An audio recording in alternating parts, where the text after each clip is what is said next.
नमस्कार साथियों, एक बार फिर से आप सभी का स्वागत है स्टूडेंट साइंस क्लासेस में। साथियों, कक्षा 10 में गणित प्रश्नावली है 9.1 और प्रश्न क्रमांक बेटा 15। तो क्वेश्चन नंबर 15 में क्या बोला गया है? एक सीधा राजमार्ग एक मीनार के पाद तक जाता है। मीनार के शिखर पर खड़ा एक व्यक्ति एक कार को 30 अंश के अवनमन कोण पर देखता है, जो कि मीनार के पाद की ओर एक समान चाल से जाता है। 6 सेकंड बाद कार का अवनमन कोण 60 अंश का हो गया। इस बिंदु से मीनार के पाद तक पहुंचने में कार द्वारा लिया गया समय ज्ञात कीजिए। तो ये रहा बेटा प्रश्न, जो कि आपको अच्छे से पढ़ लेना है। आइए अब इसको पढ़ते हुए अपन चित्र बनाते हैं ताकि आपको अच्छे से समझ में आ जाए। क्या बोला गया है? एक सीधा राजमार्ग। तो सबसे पहले क्या बना लेंगे बेटा अपन? एक सीधा राजमार्ग। देखिए, तो ये बना लिया आपने एक राजमार्ग, ठीक है। एक मीनार के पाद तक जाता है। तो बेटा यह जो राजमार्ग है मीनार, तो अब आपको एक मीनार बनानी पड़ेगी, ठीक है। तो जो मीनार के पाद तक जाता है, तो ये बना ली बेटा आपने क्या? मीनार, ठीक। तो एक राजमार्ग है बेटा जो मीनार के पाद बिंदु तक जाता है। तो मीनार का पाद बिंदु हो गया बेटा ये, देख पा रहे हैं आप। मीनार के शिखर पर खड़ा एक आदमी। तो बेटा ये मीनार है, तो मीनार के शिखर पर एक आदमी ये खड़ा है, ठीक। एक कार को 30 अंश के अवनमन कोण पर देखता है। तो कोई एक कार चल रही है बेटा इस राजमार्ग पर। यह क्या है? एक राजमार्ग, और यह क्या है? एक मीनार। तो मीनार के शिखर पर कोई एक व्यक्ति यहां से देख रहा है बेटा, और जब वह कार को देख रहा है तो वह कितने अंश का कोण बना रहा है? 30 अंश का। मानकर चलिए कार बेटा ये यहां पर है, ठीक। और ऊपर से जब वह देख रहा है तो वह कोण कितने का बन रहा है? 30 अंश का। लेकिन कौन सा कोण बन रहा है यहाँ पर? अवनमन कोण। तो अवनमन कोण बेटा ऊपर से नीचे की ओर बनता है। तो एक हम यहाँ पर अपने मन से एक क्षैतिज रेखा खींच देंगे। ये हो गई क्षैतिज रेखा, देख पा रहे हैं आप। यहाँ पर अवनमन कोण कितने का बन रहा है बेटा? 30 अंश का। तो ये रहा अवनमन कोण कितने अंश का बेटा? 30 अंश का। और आप जानते हैं कि अवनमन कोण में एकांतर कोण होता है बेटा जेड के समान। तो आपको एक जेड यहाँ पर दिख रहा होगा, ये है ना। तो यदि 30 अंश का कोण यहाँ पर बन रहा है तो यहाँ पर भी कितने अंश का कोण बनेगा? 30 अंश का, ठीक है ना बेटा। अब क्या बोला गया है? जो मीनार के पाद की ओर एक समान चाल से जाता है, ठीक, यहाँ की ओर जाएगा। 6 सेकंड बाद कार का अवनमन कोण कितने अंश का हो जाता है बेटा? 60 अंश का। 6 सेकंड, देखो यहाँ थी बेटा एक कार, है ना। तो कार 6 सेकंड बाद चलती है और इतनी चलती है कि यह अवनमन कोण कितने का हो जाता है? 60 अंश का। मानकर चलिए यह कार यहाँ से यहाँ तक चलकर आई है, इस बिंदु तक, और यहाँ से ऊपर से देख रहा है एक आदमी बेटा। तो इसका अवनमन कोण कितने का बन रहा है आपका? 60 अंश का। कितने का बन रहा है? ये अवनमन कोण बन रहा है ये। तो यहाँ पर हम कितना लिख देंगे बेटा? 60 अंश। और इस अवनमन कोण में आपको एक जेड दिख रहा होगा बेटा, ये एकांतर कोण। तो यदि यहाँ पर 60 अंश का कोण बन रहा है तो ये भी कितने का बनेगा बेटा? 60 अंश का, ठीक। अब आप चाहें तो यहाँ पर नाम दे सकते हैं। ये हो जाएगा बिंदु ए, ये हो जाएगा बिंदु बी, ये सी, ये डी, और यहाँ पर नाम दे सकते हैं आप ई, ठीक है ना बेटा। ये हो गया। फिर आगे प्रश्न में क्या बोला गया है?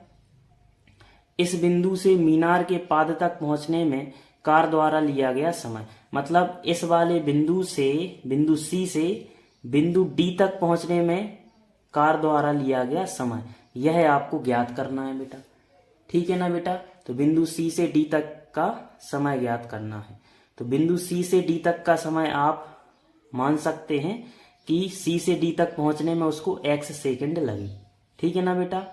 और वस्तु यानी कि कार बिंदु बी से सी तक पहुंचने में कितना समय लिया है उसने? 6 सेकंड। तो यहाँ पर हम क्या ले सकते हैं बेटा? 6 सेकंड, ठीक है ना बेटा। तो ये 6 सेकंड मान हो गया। तो यह x का मान आपको ज्ञात करना है, ठीक है बेटा। अब इसकी कुछ भाषा लिख लेते हैं आप प्रश्न की। अब इस चित्र की भाषा रही बेटा ये। तो भाषा में क्या लिखना है आपने? चित्र के अनुसार एडी क्या है? एक मीनार है। एडी एक मीनार दिख रही है आपको। BD क्या है बेटा, एक राजमार्ग है। और BC बराबर आपने क्या माना है, 6 सेकेंड, जो कि आपको दिया गया था प्रश्न में। और C से D तक पहुंचने में लगा समय x सेकेंड माना है, जो कि आपको ज्ञात करना है। और अवनमन कोण क्या बन रहा है बेटा, EAB, 30 अंश का ये बन रहा है। और ABC ये भी 30 अंश का कोण बन रहा है। फिर 60 अंश के कोण कौन कौन से बन रहे हैं, EAC यह 60 अंश का कोण बन रहा है। साथ ही साथ में यहाँ पर ACD भी कितने का कोण बन रहा है, 60 अंश का। तो ये रहा बेटा चित्र, और इस चित्र को देखकर ये आपको कुछ भाषा लिख लेनी है। आइए अब इस प्रश्न को सॉल्व करते हैं। चलिए बेटा, तो ये रहा अपना चित्र। अब इस चित्र के मुताबिक ही अपन चलेंगे और अपना आंसर आएगा, आपको ध्यान से समझना है। तो यहाँ पर आप देख पा रहे हैं बेटा, दो समकोण त्रिभुज बन रहे हैं। एक तो बड़ा वाला दिख रहा है आपको ADB, चूंकि यह एक मीनार था बेटा, तो बिंदु D पर कितने अंश का कोण बनेगा, 90 अंश का कोण बनेगा, है ना। बिंदु D पर 90 अंश का ये कोण बनेगा। ठीक, मीनार लंबवत होती है कि नहीं। अब यहाँ पर दो समकोण त्रिभुज बन रहे हैं, तो सबसे पहले आप छोटा वाला समकोण त्रिभुज ले लो, कौन सा, ADC। तो यहाँ पर लिखेंगे चित्र के अनुसार, या चित्र में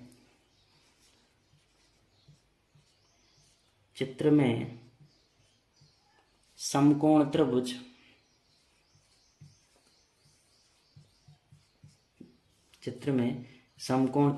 समकोण त्रिभुज क्या बन रहा है बेटा आपका, ADC।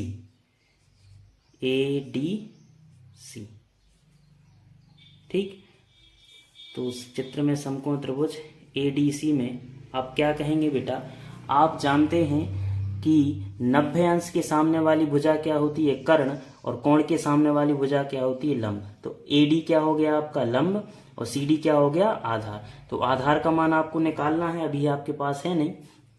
तो यहाँ पर हम कह सकते हैं लंब और आधार में कनेक्शन बना दे रहे बेटा।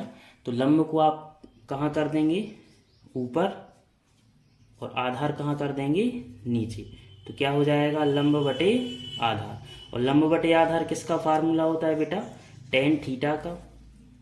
ठीक, अब यहाँ पर थीटा का मान रख सकते हैं। थीटा का मान कितना है यहाँ पर, 60 अंश। और यहाँ आप देख पा रहे हैं लंब क्या है बेटा आपका, AD, और आधार क्या है यहाँ पर, CD। आधार क्या है आपका, CD। अब और आगे बढ़ते हैं बेटा।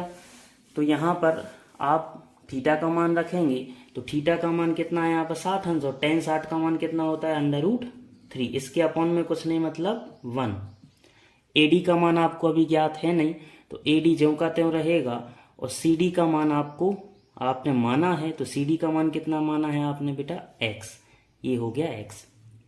अब x को यहाँ पर ट्रांसफर कर दीजिए, या फिर आप AD का मान निकाल लीजिए।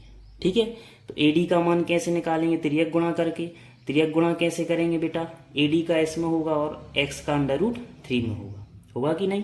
तो पहले AD का करेंगे, तो क्या आएगा बेटा, AD बराबर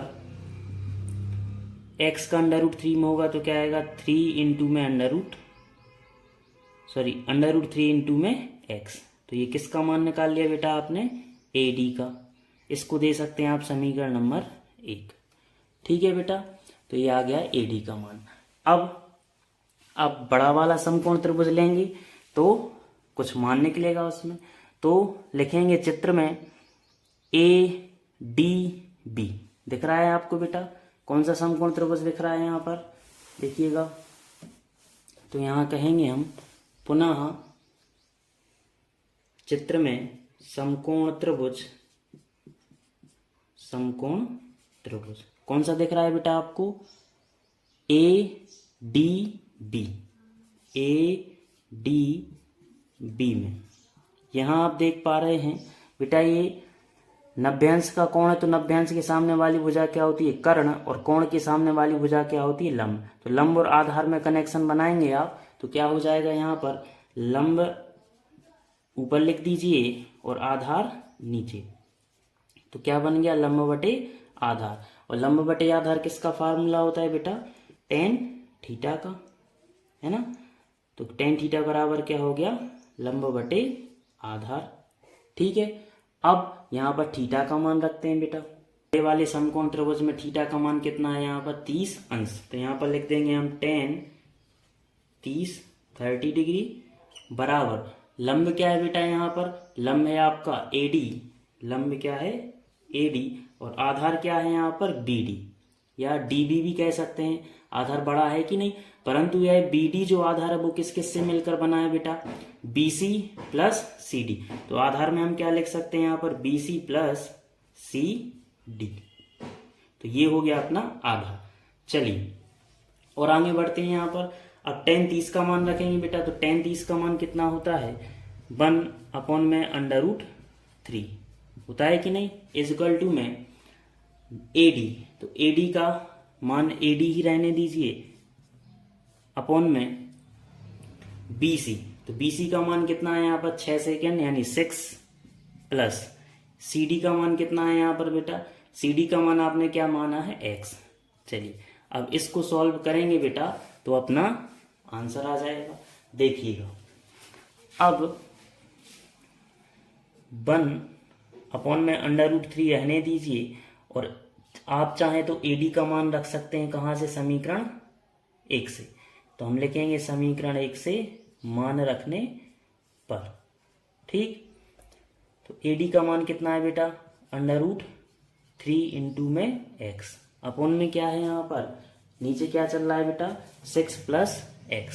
क्या लिखा आपने, 6 प्लस x, ठीक। अब चाहे तो तिर्यक गुणा कर दीजिए, 6 प्लस x का 1 में होगा तो कितना आएगा, 6 plus x is equal to में। अब √3 का इन दोनों में होना है, तो √3 का किस में होना है गुणा बेटा, √3 इंटू एक्स में। 6 प्लस x रहेगा, √3 का √3 में होगा तो √9, और √9 को क्या लिख सकते हैं आप 3, और इंटू में क्या चल रहा है बेटा x। अब पक्षांतर कर दीजिए बेटा, बराबर के नीचे बराबर रहेगा, और यहाँ पर x, एक काम करिए 6 को यहीं रहने दीजिए, 3x को भी यहीं रहने दीजिए, x का ट्रांसफर कर दो तो क्या आ जाएगा -x। 6 बराबर क्या हो जाएगा 3x माइनस x क्या हो जाएगा 2x, और x का मान निकालेंगे तो 6 अपॉन में क्या आ जाएगा 2, या आप x बराबर क्या कह सकते हैं बेटा, ये 3 बार कैंसिल हो जाएंगे तो x बराबर क्या आ गया 3।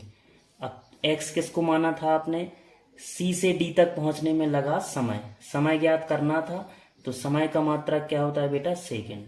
तो ये आपका क्या आ गया आंसर। आप चाहें तो यहां लिख सकते हैं अतः